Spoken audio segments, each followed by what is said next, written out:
بسم اللہ الرحمن الرحیم نحمده ونصلي على رسوله الكريم وعلى الطيبين الطاهرين المعصومين اما بعد فقد قال الله الحكيم في القرآن الكريم ولا تحسبن الذين قتلوا في سبيل الله امواتا بل احياء عند ربهم يرزقون. پروردگار قرآن مجید میں شہادت کی عظمت کا اعلان اس انداز سے فرما رہا ہے کہ جو لوگ اللہ کی راہ میں قتل کر دیے گئے ان کو مردہ نہ سمجھنا، بل احیاء عند ربهم یرزقون، بلکہ وہ زندہ ہیں اور اپنے رب کی بارگاہ سے رزق پائیں گے. یہ عظمت، یہ فضیلت ہے ان لوگوں کی کہ جو اللہ کی راہ میں جان قربان کرتے ہیں. یقیناً انسان کے لیے سب سے زیادہ عزیز، سب سے زیادہ قیمتی چیز کیا ہوتی ہے؟ وہ اس کی جان ہوتی ہے. پیسہ، دولت، مال و متاع، سب کچھ انسان اسی جان کے تحفظ پر قربان کر دیتا ہے. ہر چیز ہیج ہے انسان کی زندگی میں اہمیت کی حامل ہے، لیکن جب انسان اسی جان کو اللہ کی راہ میں قربان کر دیتا ہے تو اللہ کا یہی پیغام ہوتا ہے، اے میرے بندے، تو نے عزیز ترین شے کو میری راہ میں قربان کیا ہے تو جب تک یہ کائنات باقی رہے گی تیرا تذکرہ باقی رہے گا. کیا کہہ رہا؟ یہ شہداء کی حیات کا اعلان اس بات کی دلیل ہے کہ جو بھی اللہ کی راہ میں جان قربان کرے گا وہ مرے گا نہیں، وہ مٹے گا نہیں، وہ فنا نہیں ہوگا. اب اس کے لیے نہ عمر کی قید ہے، نہ سن و سال کی قید ہے، نہ زمانے کی قید ہے، نہ بزرگ ہونے کی قید ہے. اگر بچہ بھی اللہ کی راہ میں جان قربان کر دے گا، اگر بچہ بھی اللہ کی راہ میں جان قربان کر دے گا تو اس کی قربانی بھی ضائع ہونے والی نہیں. آج دیکھیں آپ، بڑے بڑے سلاطین، بڑے بڑے حکمراں، بڑے بڑے بادشاہ مارے گئے، لیکن آج نہ ان کا نام لینے والا کوئی ہے، نہ کوئی ان کا تذکرہ کرنے والا ہے، نہ ان کی کوئی یاد منانے والا ہے، نہ ان کا کوئی ذکر خیر کرنے والا ہے. حالانکہ ان کے پاس حکومت بھی تھی، طاقت بھی تھی، افراد بھی تھے، چاہتے ان کا ذکر باقی رہ سکتا تھا، لیکن جب وہ دنیا سے چلے گئے ان کا ذکر مٹ گیا، ان کا وجود مٹ گیا، ان کا نام و نشان مٹ گیا، ان کی حکومت ختم ہو گئی. لیکن اگر ایک بچہ بھی اللہ کی راہ میں جان قربان کر رہا ہے، چاہے وہ 6 مہینے کا بچہ کیوں نہ ہو، آج اس کا نام بھی باقی ہے اور آج اس کا تذکرہ بھی باقی ہے. جناب علی اکبر 6 مہینے کے تھے کربلا کے میدان میں. وہ بچہ کہ جو کربلا کے میدان میں 6 مہینے کا تھا، آج وہ بچہ 1350 سال کا ہو گیا. ورنہ کربلا میں جو بچہ 6 مہینے کا تھا، آج وہ بچہ 1350 سال کا ہو گیا. کس نے یہ عمر دی؟ کس نے اس کو یہ حیات دی؟ یہ صرف اللہ کی راہ میں جان قربان کرنے کا نتیجہ. اور یاد رکھیں جناب علی اکبر کی قربانی یہ ایسی قربانی ہے کہ جس کی یاد صرف ہمیں نہیں بناتی. اس قربانی کو ہم ہی یاد نہیں کرتے، اس کا تذکرہ ہم ہی نہیں کرتے، بلکہ ایسی مظلومانہ قربانی تھی کہ آج ہر قوم، ہر مذہب کا ماننے والا اس بے شیر کو یاد کر رہا.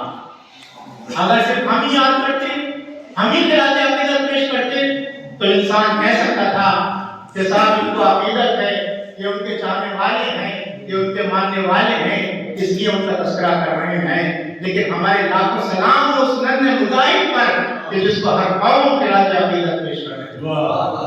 آج صرف مسلمان ہی اس بے شیر کو یاد نہیں کر رہے ہیں، بلکہ چاہے اہل حنود ہوں، چاہے عیسائی ہوں، ہر قوم اس بچے کو یاد کر رہی ہے.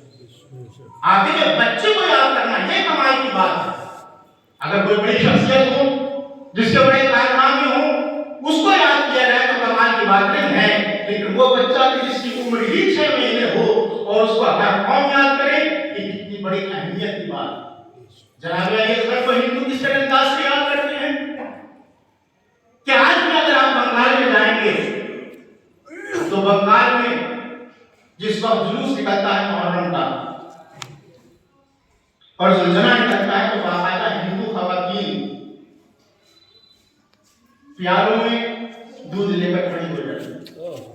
اب آپ دیکھیں بشیر کی شہادت کا اثر صرف ہمیں متاثر نہیں ہے شہادت سے، بلکہ ہر قوم کو شہادت سے متاثر. ہندو خواتین دودھ لے کر کھڑی ہو جاتی، جب زلزلہ گزرتا ہے تو اس زلزلہ کے پیروں پر وہ دودھ ڈالتی. جب ان سے پوچھا گیا کہ تم یہ لوگ دودھ کیوں ڈالتی ہو، تو ان خواتین کا، ہندو خواتین کا یہی کہنا تھا کہ امام صاحب کا ایک بشیر بچہ تھا، ایک بشیر بچہ تھا کہ جس کی ماں کا دودھ خشک ہو گیا تھا، وہ پیاسا شہید ہوا، ہم اس بچے کی یاد میں یہ دودھ ڈالیں. ہندوؤں کا اس بچے سے کیا تعلق، لیکن وہ بشیر بچہ ایسا مظلوم شہید ہوا ہے کہ ہر قوم اس کو یاد کرے. اور صرف ہندو ہی یاد نہیں کر رہے ہیں بلکہ عیسائی بھی خراج عقیدت پیش کر رہے ہیں. ایک فرانس کے شاعر کا خراج عقیدت پیش کرنا جناب الیزبر کو 2500 اشعار نہیں ہیں، 2500 اشعار وہ کتاب میری لائبریری میں موجود ہے. 2500 اشعار، کوئی بڑی شخصیت نہیں، کوئی رسیدہ شخصیت کا تذکرہ نہیں، بلکہ 6 مہینے کے بچے کے لیے 2500 شعر کہہ دینا یہ کوئی معمولی بات نہیں. کسی شیعہ نے بھی آج تک 2500 اشعار نہ کہے ہوں گے. 2500 شعر کہنے والا ایک عیسائی ہے کہ جس نے الیزبر کو خراج عقیدت پیش کیا. اور یہ فخر حاصل ہے کہ اس فرانسی قصیدہ نظم کا ترجمہ امروہین کے ہی عالم دین مولانا مطاہر حسین صاحب نے اردو میں ترجمہ کیا. اس کا مولانا مطاہر صاحب جس کا تعلق محلہ دانش مندان سے، انہوں نے باقاعدہ نور و مدارس سے تعلیم حاصل کی، پھر وہ میرٹھ گئے، وہاں پر سبھی میں تعلیم حاصل کی، پھر اس کے بعد لکھنؤ میں تعلیم حاصل کی. لکھنؤ سے وہ افریقہ گئے تھے. افریقہ میں ایسے تو مبلغ گئے، وہاں پر انہوں نے بہت بڑا ایک شیعہ مرکز قائم کیا، اداخانہ بنوایا، اور وہاں پر ایک کانفرنس ہوئی تھی جس میں باقاعدہ انہوں نے یہ ترجمہ پیش کیا. اور فرانس میں جب کانفرنس ہوئی بچوں کے سلسلے میں، اور اس میں یہ بات کی کہ بچوں کا رہنما آئیڈیل کس کو بنایا جائے، تو وہاں پر نام جس کا پیش کیا گیا ہے تو جناب الیزبر کا پیش کیا. تو اس ترجمہ کا نام رکھا انہوں نے معصومیت کا ستارہ، معصوموں کا ستارہ. 2500 اشعار شروع کیا. ایک عیسائی کا 2500 شعر کہہ دینا اصل کوئی معمولی بات نہیں. میرا دعویٰ ہے کسی بھی شخصیت کے بارے میں اتنی بڑی نظم نہ کہی ہوگی جتنی بڑی نظم جناب الیزبر کی نہیں کہی. بس عزیزان محترم، یہی وہ شہادت تھی جناب الیزبر کی کہ جس نے امام حسین کی بے گناہی پر عمر ثبت کر دی کہ دشمن ہو سکتا ہے کہہ سکے کہ ساتھ بڑوں نے یہ غلطی کی تھی، جوانوں نے یہ غلطی کی تھی، لیکن جب الیزبر کی گردن پر تیر لگا حسین کی بے گناہی کا ہوگا. کہ اگر کسی بڑے نے غلطی کی ہوگی تو کی ہوگی، لیکن 6 مہینے کی گندی سی جان میں کیا غلطی. بس اس بچے کی شہادت سے جو واقعہ کربلا کا نقشہ بدلا ہے، یہ واقعہ اپنی نوعیت کا منفرد واقعہ ہو گیا کہ دنیا میں کہیں بھی کوئی 6 مہینے کا بچہ شہید نہیں ہوا. اگر شہید ہوا ہے تو وہ میدان کربلا میں شہید ہوا. اور یقیناً یہ حقیقت ہے کہ بچوں کے لیے آئیڈیل اگر کوئی بن سکتا ہے تو وہ جناب الیزبر ہیں کہ جنہوں نے تمثیلی میں اللہ کی راہ میں جان قربان کر کے ہمیشہ کے لیے حیات حاصل کر لی. وہ آپ کو سبحان اللہ.